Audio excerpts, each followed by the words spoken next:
welcome back. I'm Susan Lindner, your host of the Innovation Storytellers Show. I got to tell you, it is a rarity that I have repeat guests on my show.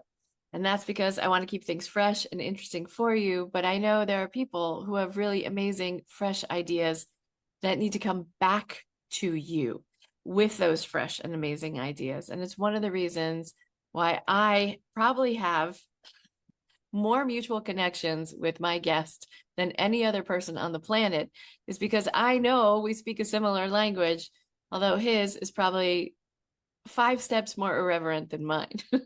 And it's one of the reasons why I love having Greg Larkin on this show. Now, if you don't know Greg Larkin, you absolutely must, because he is the founder of the executive community Punks and Pinstripes. Don't you already want to join this community? Don't you want to be a member of Punks and Pinstripes? I'll let you figure out which one you are.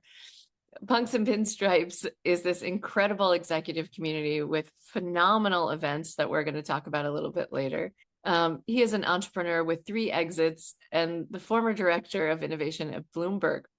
Over a decade on Wall Street, he earned the nickname The Punk as a cultural outlier who consistently predicted major financial shocks, including the 2008 financial crisis. Greg has advised little mom and pop shops like Google, Uber, Bloomberg, Nestle, E-Trade, PwC, and many other Global 500 companies. He is the author of the international bestseller, This Might Get Me Fired, which chronicles his journey from scrappy startup founder to accidental Wall Street intrapreneur.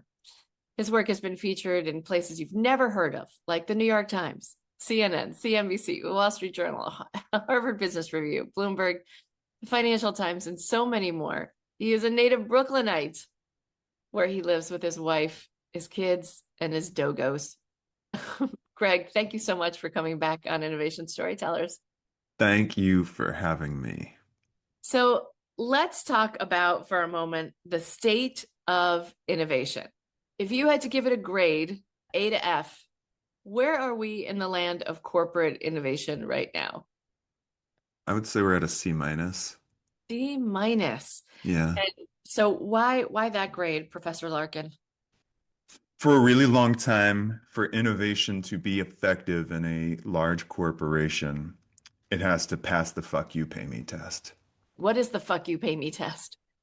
Meaning, if someone were to go into the innovation initiatives, if the most aggressive, angry activist investor like Bill Ackman were to take your head of innovation and put them in a room and say, explain to me why I should be grateful that you are spending my money in the way that you are. Almost every innovation team for the past years would have failed that test. I think the people who have set the innovation agenda tended to be academics who were observers but not survivors. The Rita McGraths and the Clay Christensens of the world, smart people. I like them as individuals, but I don't think they actually lived through the fuck you pay me test, and I don't think that their insights and advice were relevant for people who were suffering through the fuck you pay me test. Mm. And so there's been this total lack of investor defensibility in innovation leadership for a very long time. And in reality, there's a window of opportunity for innovation to work. And we're kind of getting into a place where some of those factors are true. And innovation teams are currently at a huge risk that has been festering for a really long time, where their unpreparedness for the moment is starting to be revealed. Can innovation reinvent a company's business and technology stack in a moment of a financial crisis? Are you part of the solution when there's a massive earnings miss? 2, when disruption, and I don't mean disruption like AI is disruptive. No, I mean that new companies, new technologies are entering into an established industry and carving away market share from the incumbents. Does the innovation team have an answer when that starts to be true? Are you able to revise and transform old businesses and create new businesses so that you can defend your position as an incumbent in that market. Number three is in the aftermath of M&A. Is innovation flushed out of the system, or is innovation part of the way in which two companies with different products, different cultures, different strategies, different tech stacks, different ways of thinking about what are we building that's new and how are we transforming what's old? Is the innovation team part of making that investor defensible? And then the final thing is proactive leadership. Is there someone in the innovation team who has the credibility, the authority, and the track record to say, we do not want to go on defense because one of those crises has happened and puts us on the back foot where we have to innovate in response to market dislocation, disruption, M&A, et cetera. But can we be on the front foot? Can we be proactive? Can we anticipate how the tectonic plates of our market are about to shift and go on offense? And do they have the credibility, the authority, and the political capital to make that happen and pitch that to the investors that are actually paying everyone's salary? Yeah. And almost every innovation team doesn't have a great answer to those questions. I think that has been a frustration of mine. I became an innovator on Wall Street, which is extremely P&L forward. You're either making money or you're not. But when I emerged out of Wall Street and started to innovate in other industries and started to kind of immerse myself a little bit more thoroughly into the innovation ecosystem, the total lack of investor defensibility was kind of shocking. And I think when I talk about the sea change, there's actually two things that are happening right now in terms of shifting tectonic plates that, from a macro perspective, make it a very precarious moment for innovation leaders. One of those things is that disruption that I described. New technology and new business models are emerging out of nowhere and stealing market share. AI is that. Uh-huh. That's the big one. Second, quietly, is that the Great Resignation never stopped. Mm. In companies with more than 5,000 people, quit rates have never receded back to their pre-pandemic levels. Mm. And that is especially true for people in IT and AI and technologists. So the greatest technologies are leaving the biggest companies, and they're not going back. And so you have this massive brain drain. Where are they going, Greg? So sometimes so the most acute exodus is that they're leaving financial services and going to big tech. But if quote unquote startups was a company, more senior technologists have launched startups, which is why when you saw the Great Resignation, you did not see a big, massive spike in unemployment. What you had actually saw was an unprecedented number of successful financed Yeah. startups that started at the same time and made it to the next investment round. So you're dealing with this sort of twin sort of crisis, which is like has arrived. That is the disruptor. Mhm. And two, the people who know how to make that technology and put it to work and use it to either grow sales, reduce costs, or mitigate risk, the people who have that level of dexterity, the minute they were like, you know what, you might be able to do better for yourself leaving than staying. When the economic situation was such that they might make more money by moving on, they're like, I am leaving my first mountain of my career in huge companies and I'm moving on to my second mountain, whatever that might be. And they're doing great. Yeah. And so I think the combination of those two things is all happening at the same time. I think this is probably as precarious a moment in time to be an innovation leader as I've ever seen in my lifetime. Yeah, we've talked about the show about the US government shutting down about 9 different accelerators and incubators that were previously funded. We've talked about big companies like Walmart and Google shutting down their respective, let's say, dream factories for all the reasons that you just cited. And now it's a battle of, does innovation own AI? And with every business unit being asked to create their own AI strategy, if there is no overarching strategy, you and I were talking before we started this call on how my 27-year-old son working at a tech company has been told he needs to use AI as his new coworker and define its job description, define what it needs to do, and that every person in the company has to find out how to use AI to do their job more effectively with clearly no strategic guidance from on high. Where's the role of the innovator in a place of even just setting strategy to help the company figure this out? It depends on what an innovator did before AI. Mm, If you had an explicit mandate, our job is to move as many ideas into an exponential economic growth curve as possible. mhm, Or our role was to reverse the decline of mature businesses inside of this company.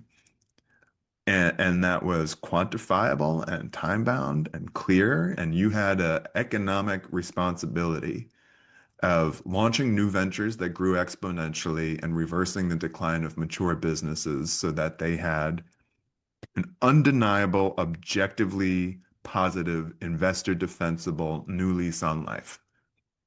And then AI emerges. You're going to be just fine. You absolutely have a responsibility of incorporating that into your new venture portfolio. You absolutely can have a pre-existing scaffolding and a model of how that can be used to reverse the decline of mature businesses.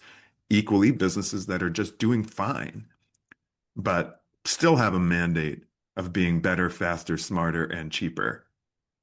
It's going to be explicitly clear how that chief innovation officer is going to use this new technology, and they are going to have the tools, the people, the mindset to get their hands messy and deliver on a return on AI investment.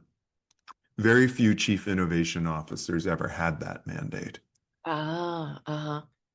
of take new ideas and new technology and make this make more ventures that work better, that grow on an exponential growth curve, and reverse the decline of maturing businesses. Give them a new growth trajectory. If you didn't have that mandate before, the idea that this new disruptive technology is going to emerge, and suddenly you discover that you have an aptitude for that, no one's going to believe you. You don't have the pre-existing credibility and trust to carry that flag. You're going to not be invited into the right meetings. And so I think there's an element of urgency that should have always been there, but like you better pitch outcomes, not ideas. If you Yeah. find yourself in that situation, I honestly think that you have a 6 month window, which is find the most acute problems in your organization. Don't ask for permission. Don't show up with a PowerPoint deck. Find yourself the right technology and the right people and build the prototype to solve the problem. And once it's working and it is technologically stable and it has some degree of user acceptance, and customer acceptance, then you call the powers that be and you say, I know you didn't invite me, but I built something that I think might be worth investing further in. You cannot say, please invite me to the meeting where everyone's sort of spitballing on what the nature of the problem is. Because if you haven't been organically invited by now, you're going to seriously, you're going to actually illuminate further the reason that you weren't there. The Oh, reason no one invited you in the first place, if you try to sort wow. of shoehorn yourself into a meeting where in reality you weren't invited anyway. Interesting, Greg, You're because just going to be thrown out and you'll have red flagged yourself as someone like, hey, I don't know if they're bringing a lot to the party. one of the things that I love is on your LinkedIn profile, these are the things that Greg believes. Never pitch an idea, only pitch an outcome. Innovation only works when there's a high cost of not innovating. Exponential growth always starts with a strange solidarity between punks and pinstripes. Yeah. Opposition is validation. If no one is trying to kill you, then you haven't innovated yet. And in a huge company can't, is usually a weak excuse for won't or don't. And I think those I five, stand by all of them. yeah, I was going to say those five principles are ones that maybe that, my listeners should really take to heart. I would agree. Yeah, I think that's really true. I think that and I think that's a big shift. Most innovation departments were cost centers. They were not profit centers. that's right. So, which explains the high turnover rate at the chief innovation officer level too, right? The average of 4 years in that role, the average chief innovation officer. I've always had an issue with the term. Like I've always thought that a chief product officer or a chief transformation officer. Is a better title. I mean, I don't want to get too pinned down by semantics, but if you actually look at where the greatest corporate innovations started, it was never from the chief innovation officer's office. AWS didn't come from Amazon's innovation team. They were in the very earliest days of cloud, they were looking for a cloud service provider that could do for them what they could not do for themselves. And they couldn't find a vendor that could handle their volume and their analytics capabilities or volume, they Mhm. couldn't find it. So they built it themselves. Right. It's back to the garage. AWS runs Amazon now. Right. AWS runs the world now. It runs the world. Yeah. You know, like it is the right. Risk Metrics, my former company, it was a spinoff. Hmm. It solved a very clear problem inside of JP Morgan. I don't need to go into the technical complexities of the Yeah. problem, but basically there was a type of compliance processing that needs to happen on every trading floor every day to make sure that you're not going to have to ask for a bailout from the government. Hmm. And it took 3 weeks to do the math to see what that number was. And Risk Metrics inside of JP Morgan did it in 15 minutes after the market closed and then spun off and sold it to literally every trading desk on Wall Street. Yeah. Critical. Like a Right. critical function. Yeah. Yeah. So I feel like when you narrow your aperture of what innovation is to just what are the things that were built by innovation teams, it's actually, you're really doing yourself a disservice. Mm. If you look at what was the origin story of the greatest products to be built net new or the greatest turnarounds to be introduced inside of the biggest companies and just ask the simple question, how did they begin? It's a really different answer than what you're taught in Harvard Business Review about where innovation starts. It's totally different. I think it's fascinating too, because so many business unit leaders that I speak with are so bogged down with hitting their quarterlies, their quarterly numbers, hitting their expansions and so forth, that the brain space to innovate around what they're currently doing too, while keeping up with all the competitive threats feels daunting. Hmm. And so they're looking to innovation teams to help offset or to give them eyes on something that they haven't. The question is that feasible? Is that the right way of thinking about it? And then also, we know just from a numbers perspective that the greatest financially transformative opportunities are actually business model shifts rather than products themselves. So the Hmm. shift from like transactional software buying to the SaaS Sure. model, right, was a game changer. Should our innovation teams be looking at process management? Should be looking at efficiencies? Should be looking at other things that perhaps aren't necessarily the idea of product, but maybe ways that can be wholly transformative, even by the way we deploy people to say, like, let's not do the manufacturing ourselves anymore. Let's do contract manufacturing and find some of the best partners on the planet to do that, even though our holy grail is often our commitment to quality, right? And we want to be the greatest manufacturers of all time. We want to own the industry in that sense, like, and give up some of our preciousness. And that should be part of what the innovation function is to make ourselves look in the mirror differently. I think that's kind of true, but I always come back to like, are you going to be able to pass the fuck you pay me test if you do Mm. that? Are you taking someone else who's explicitly responsible for that? And are you sort of muscling your way into their territory? Interesting. Because I would imagine that already is someone's job. most of the Yeah. time. I mean, They sometimes might you're not be doing it advertising. well. Right. They might be doing a really crappy job. I think there's also, I just gave a talk about this yesterday with Nike. There are five obstructionists that every innovator is going to encounter. The skeptics, Oh. the cops, the traditionalist, the territorialist, and the capitalist.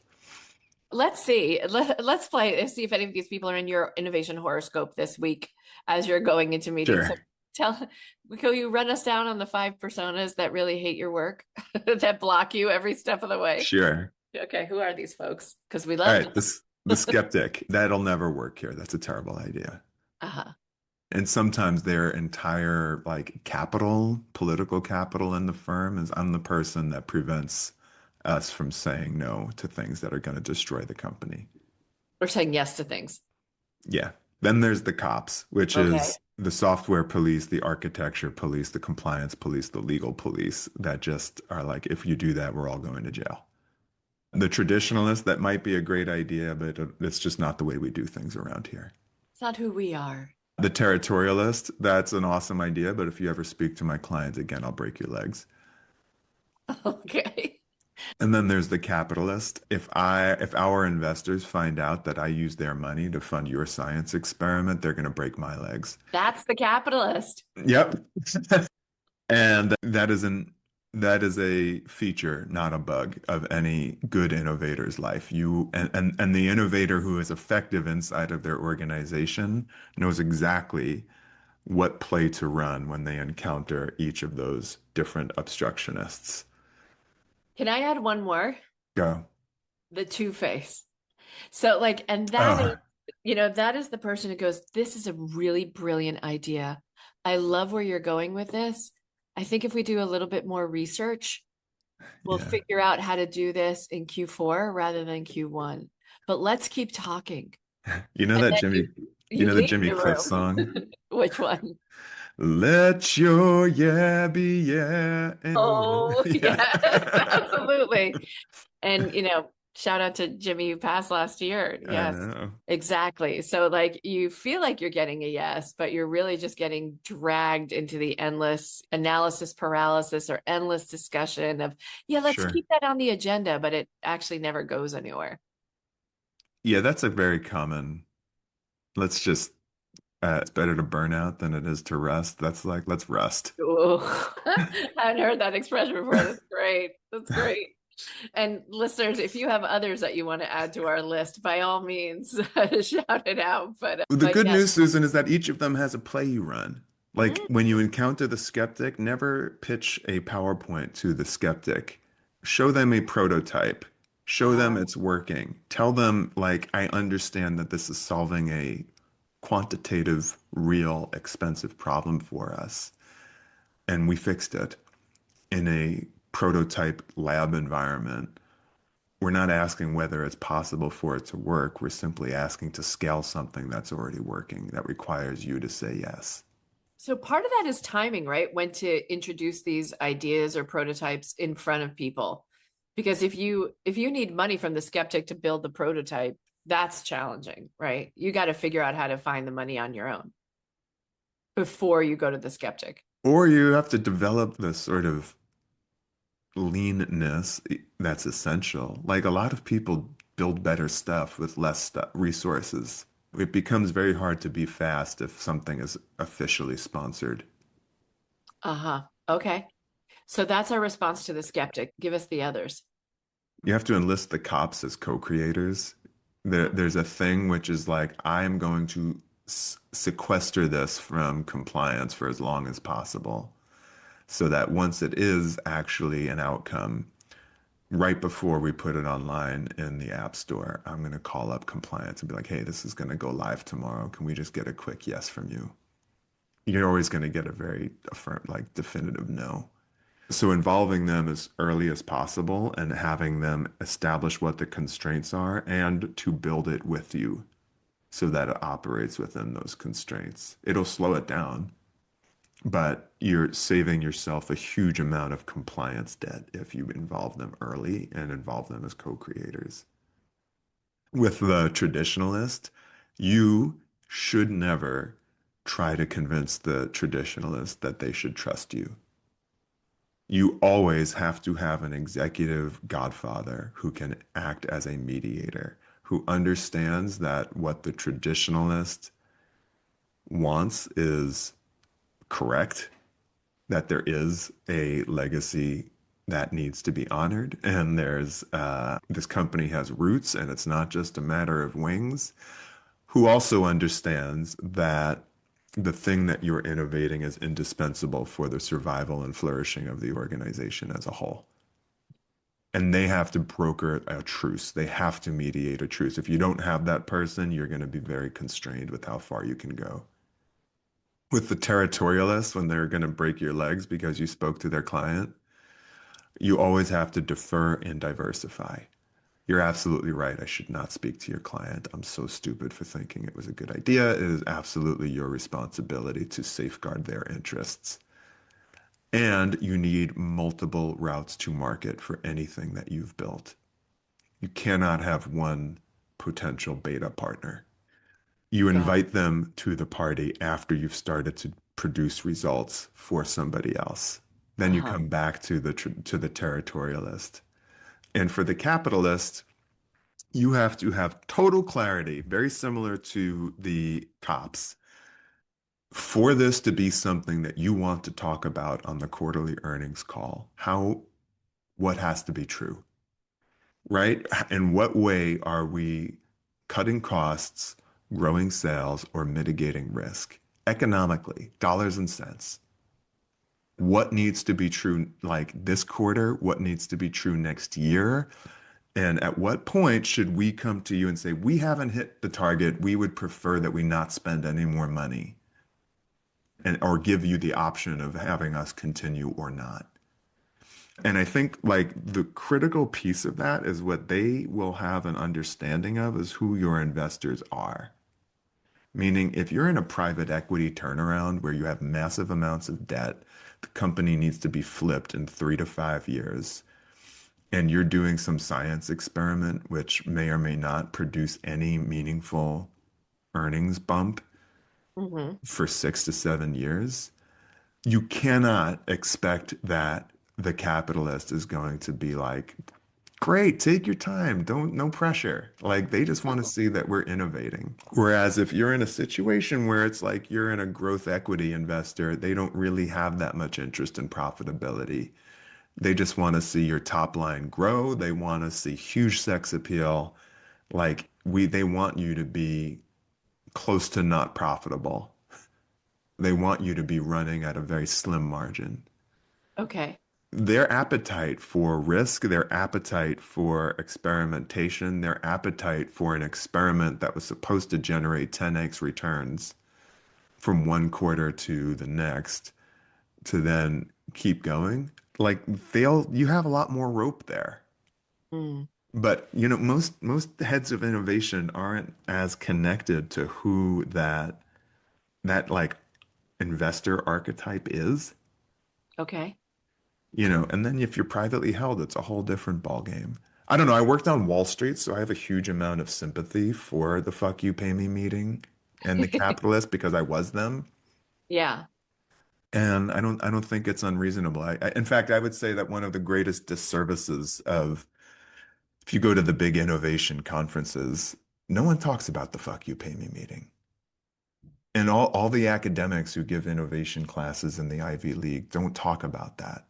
In fact, many times they talk about how it's unfair for investors to suffocate innovation with quarterly earnings pressure. Like quarterly earnings pressure is just what it is. Right. And it exists for everyone else in the organization. So why not you? For you to sort of say you should have an exemption from it is like, great. Well, we have a budget that we use for the office Christmas party. Why don't you borrow from that kitty if there's anything left after we book out the Waldorf Astoria for Yeah. everyone's Christmas? Literally, like that's what your effect, that's how you come across when you say it's unfair for you to hold us to that standard. 100%. 100%. So, this conversation is a good segue because there are so many given the shift of what's happening in innovation, right? And now with the advent of AI, everyone has to be on their toes to figure out how they're actually managing this. And it's causing a lot of innovation leaders to take a step back and say, is this really what I want to be doing? Is this where I want to be? And do I want to confront six different nemesis every time I go into the office every day and trying to pitch new pilots, new startups, new venture studio ideas, et cetera? Are you finding that people are looking for that second mountain, that next peak in their lives? Hugely, yeah. I mean, that's literally why Punks and Pinstripes exists. Yeah, so tell us more about that because I've been to some amazing Punks and Pinstripes events. One of the reasons why I wanted to ask you to come back to the show is to talk about what it's like on the you as someone who's been in the trenches of innovation and now you've decided to build something completely new and you're Yeah. guiding a lot of really breakthrough thinkers, corporate executives to rethink their careers and help them rethink their lives in different ways. Can tell us a hmm little bit about the impetus for Punks and Pinstripes and the community that you've built. One of the things that I experienced when I left, I was the head of innovation for Bloomberg, and the job crushed my soul. It's this job that on paper was the greatest thing ever, and in real life, it literally destroyed me. Oh, And and so I quit. I didn't know where I was going to go next. I just knew I needed to like not be there anymore. That life was too short. yeah. And Greg, it crushed you because you were confronting those six members of the apocalypse every day. I was confronting those six members of the apocalypse every day. It was, well, all right, let me be really honest. Part of it was them and part of it was me. Uh-huh. And I want to be totally like honest and candid about my own character defects that were part of the reason I needed to leave. And I also want to be honest about the toxicity of that environment. Mm. I was at the age of 27, the first person to publicly predict the subprime mortgage crisis. I was a 27-year-old wunderkind who was on CNBC every day in every major newspaper talking about, Susan, you've frozen. Are you still there? Mhm. Okay, good. I was this wunderkind who was on TV all the time. I'm the boy genius. My startup got sold in the epicenter of Lehman collapsing, largely because of the work that I was doing. I predicted every bank that was going to collapse was one that I predicted was going to collapse. So Mm. when you say to a 28-year-old, 27-year-old, you're a genius, you're the only one who saw this coming, they're going to be inclined to believe you. And post exit, for me to go into, and Innovest was this punk rock startup island somewhere off the coast of Wall Street. Yeah. And for us to move into the epicenter of Wall Street, where people wore suits, there was a dress code, there was a corporate chain of command, there were rules, These were That's the people I was literally fighting against. These were the people who ruined the economy, and I knew they would. And mm. they were now my boss. My ego could not tolerate it. Uh-huh. That I had a manager, that Oh, what I, now? right? That I had rules and laws and that people weren't following me around singing my praises was totally unacceptable to my 29, 30-year-old brain. Mm. Or not my brain, my ego. Yeah. There is a requisite level of humility that one needs in order to go through any acquisition. But to go through that process right after you like won the home run record, like the youngest person to ever win the home run record in a single season, was totally like crazy and shocking and unacceptable to me. So I deserve to eat my own bullshit from that era of my life, and I own all of it. My Yeah. experience at Bloomberg and at MSCI, who acquired us, would have been very different if I had the humility that I have now. So, And and and there is a situation the reason companies need really good punks is because sometimes the status quo creates a crisis of such epic proportions that the only person who can unfuck the situation is a punk who never subscribed to the status quo in the first place. If you're going to make space in your organization for really good entrepreneurs and really good innovators, you have to throw them at very meaty, real, meaningful problems that you have no answers for with the leadership and the system and the strategy and the operational infrastructure that you have. But you have to solve it. And that's the only way someone like that is going to make a good home for themselves in a way that is accretive and win-win for them and the organization. That happened sometimes, but then they were like, all right, well, cool. We're in between a crisis like the Arab Spring, which I had to sort of build a financial model to solve. Can you just like give some help to like the retail team, see if they need anything? There was just like these like business as usual, totally important, like the thing that's already kind of been working and doing great, where you just have to like tick the box and make sure that the thing that someone quit their job and you do their job now and just squeeze yourself into that job. I think people have a personality of being either an innovator or an operator. And innovators are often the most indispensable talent you can have in a crisis. But Interesting. a lot of, or in something which is like a gigantic opportunity that needs to be sort of stealth, but like go, Yeah. and you have a direct line to the president kind of thing.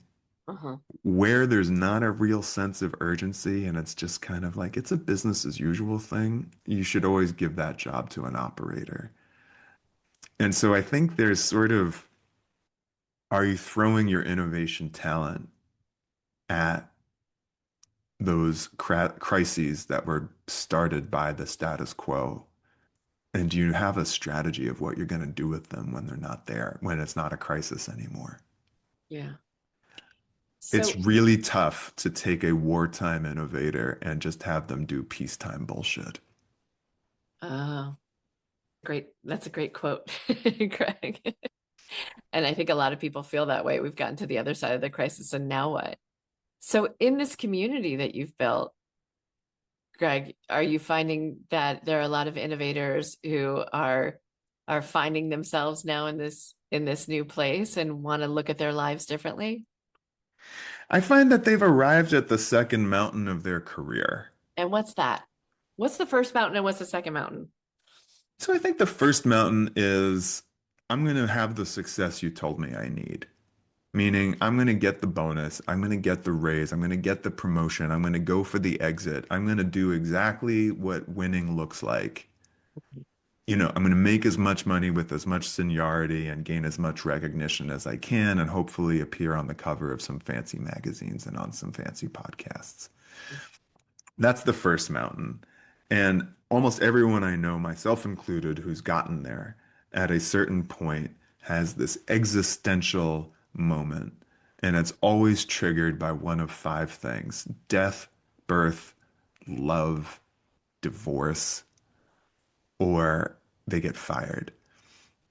Where it's like the success that has controlled me, that has determined my sense of self-worth, is just no longer who I am. It's not Yeah. the purpose that's calling me. I'm finding that my life gets worse the more I comply with that definition of winning. And life is too goddamn short, and I better make a change. And I think everyone experiences that at some point. That is a ubiquitous life experience. But all of the playbooks, all of the executive communities that are out there are pretty much designed for pushing you further up the first mountain rather than reinventing yourself on the second mountain. Mhm. And that was extremely painful for me when I left Bloomberg. Everything I went to was some fucking crush it summit where you walk in and it's like, hey, I'm Greg. Are you Susan? And you're like, yeah, Greg, how are you? How am I? I am crushing it. My Series A is Ugh. oversubscribed. Ugh. Unbelievable. Like I'm definitely in line to be in the C-suite, about to hit unicorn status. So yeah, I'm having a lot of fun. Having a lot of fun. How about you? What are you working on? Anything with AI? Any interesting investors? Totally and like I don't know what it is, but when they get like 50 successful people in the same room, they turn it into some bullshit crush it summit where you're Yeah. supposed to swap business cards and exchange bro hugs about bullshit. And what was going on for me at that moment when I left was I didn't need that shit. I needed an oasis. I needed a sanctuary from that, where someone was like, I kind of really want to know what you're trying to move away from, what you're trying to move toward, why it's hard, and if my experience can be of service to you. Yes. I And think I've dropped out of more of those communities than I've joined only because I was like, I don't have the energy to keep faking that everything's fine right. endlessly. And there's no space for discovery when everybody is just walking around with a resume on their face. Correct. And what I've built inside of Punks and Pinstripes is so that it's a community for people who are climbing the second mountain. It is a, What does that look like? What's the second mountain? it looks like a bunch of different things. And so I think there are some members where like I'll tell you what it always is. It is first and foremost an oasis of authenticity. If you come to one of our salons, we have a salon in New York City once a month. Your listeners can go to punksandpinstripes.com/events and see what's going on. We have Peter Tunney coming up on January 22nd. We have Stephanie Trunzo on February 5th. Cindy Gallup on February 9th. Wow. Um, Gee, I'd like really like to see in person. We're LinkedIn friends, and I was just like, oh gosh, she's I've had a amazing. This is crush going on to be my her. second time interviewing her. Yeah. So, people who have had a crazy, interesting reinvention story, we are looking at their journey from their first to their second mountains. Mm. But we have really strict rules the minute you walk into one of our events. Look And at we, you with the rules. fuck yeah, good punks need good rules. Yeah, they're very different than the Bloomberg rules, I'm guessing. Well, it's so we have do's and we have don'ts. The do's are ask really good questions. The other do is show your scars. Don't be afraid to talk about what's been hard for you and be of service. Show up. If you can roll up your sleeves and add to somebody's life, do it. Mhm. Make a time to be a mentor or to be an accountability partner. Do it. Or a shoulder to lean on, right? And Hmm. to cry on. And then the don'ts are don't brag, don't pitch, don't give advice. If you've experienced the same hard thing that someone's talking about, then and come through the other side, then guide them through it. Help them do the thing that worked for you. But just because you read every book by Simon Sinek doesn't mean you're qualified to help. I think that works. I would like to use those rules at Thanksgiving. Would that be okay? I think everyone should use those rules. I think, you know what? We should do like a stencil graffiti campaign all over New York City with just the rules. The rules. And Yeah. and I think in particular, Susan, what we should do, we should have a listener, like we should have a graffiti party for all innovation storytellers in the tri-state area. Okay. And I think we should come up with stencils of the rules and then just bomb the Javits Center and like all of Hudson Yards so that everyone going into some Crush It Summit at the Javits Center is going in with like graffiti all over the sidewalk saying, don't pitch, don't give advice, don't brag. Could you imagine going into the like, It's going to sound like a monastery in there. no, it'll be like a big like cuddle party. It'll be Yeah. great. Puppy piles in the atrium. Perfect. You know, I have a troublemaker mind and I always Really, Greg? This shocks do. me. One of the things I've always wanted to do is to like show up where it's like, this is the Equity Investor Summit. It's going to be 4 days at the Javits Center. 50,000 people are going to be there. And like show up with a clipboard. Like, hi, we just want to make sure you're here for the right event. Are you here for the gay cuddle party? Are you here for the Equity Investor Summit? And people will be like, oh no, I'm here for the Equity Investor Summit. You can be like, oh, I'm sorry, you're in the wrong place. And like send them, send them somebody. But if you would like to change your RSVP and have a gay cuddle party, we can accommodate. I've had this vision for years. I've never executed on it. Could be a thing in 2026. Who knows? Right. Yeah, I'd like to invite some of our friends at ICE into that party if that would be okay. Oh, that would be great. Yeah, I think they need a hug. A lot of hugs missing in that formation. Greg, if people want to learn more about Punks and Pinstripes, figure out if they're on their second mountain and find this community of amazing executives who've put their foot on a different accelerator, let's say, Yeah. what's the best way to find them? Sure. So first, if you're in the New York City area or want to travel to the New York City area, we As many have. of your members do, right? They get on Mhm. planes and come to your events for sure. Yeah, and actually it's a different fee. Our members who are not in New York, we give them a $3,000 discount per year because we expect them to travel. And they don't get, they're not allowed to stay in the group if they don't show up. And I'll just say that one other thing, having been to Greg's events, it's not just that you go to hear a speaker. There's oftentimes a communal dinner where Mhm. Greg's a phenomenal cook, by the way, but there's a meal and there's talking and there's sharing. It's not just let's go sit and hear a speaker speak. It's an amazing opportunity to share from one's heart with one another and really bring big real life challenges to the table that people are confronting.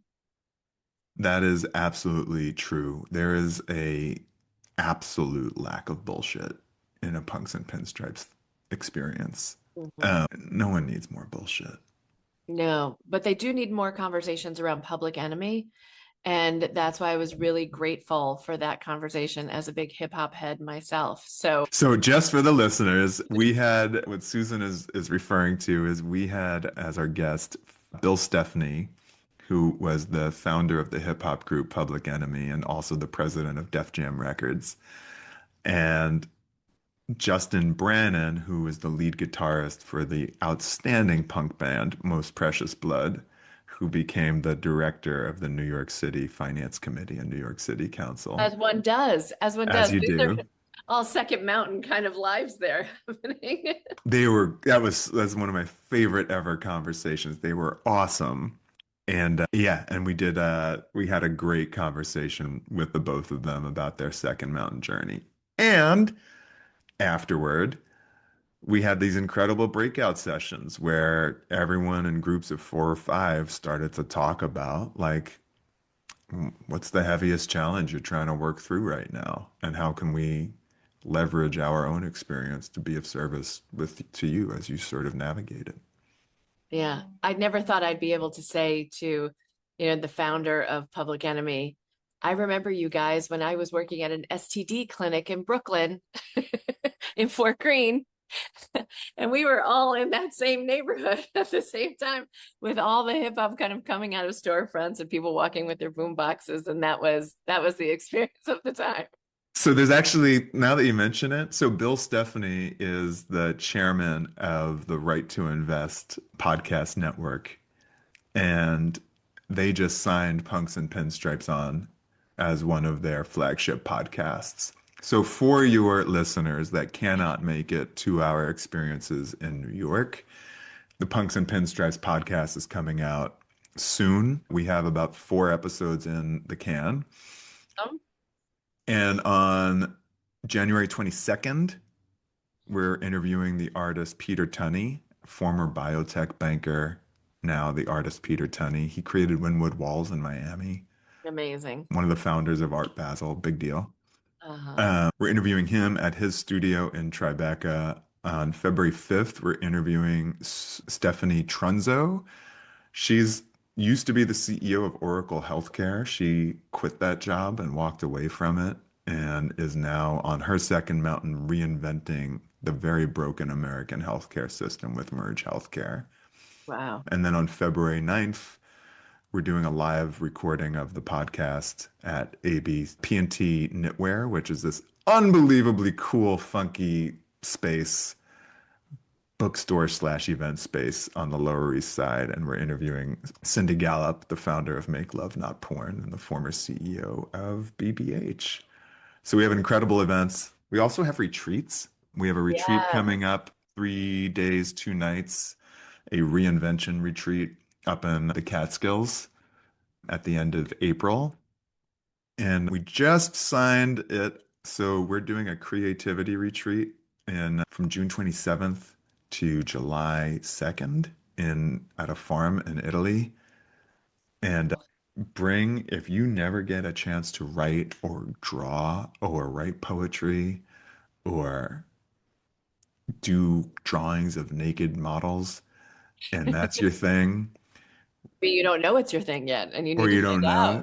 know, this is the experience. So come to that. We're just there's only all of these things have very limited space, but we're doing a you need it. You have that book in your heart and in your soul, but you just have to carve out the time to do it. That's the time to do it. Wow. Greg, this has just been a wonderful experience talking with you. And I hope that some of my listeners, are contemplating really which mountain they're on. And if they're looking for that second mountain experience, that Punks and Pinstripes is a place to consider. Greg, thank you so much for joining me. I love having you on the show. And yes, punksandpinstripes.com if you want to take a look at all the amazing things that the community is doing. If you need some community, this is the space to check out. And LinkedIn. I LinkedIn. am quite prolific on LinkedIn. Yes, you are. And just as irreverent, I might say. I try to behave. Greg, thanks so much. Thanks, Susan.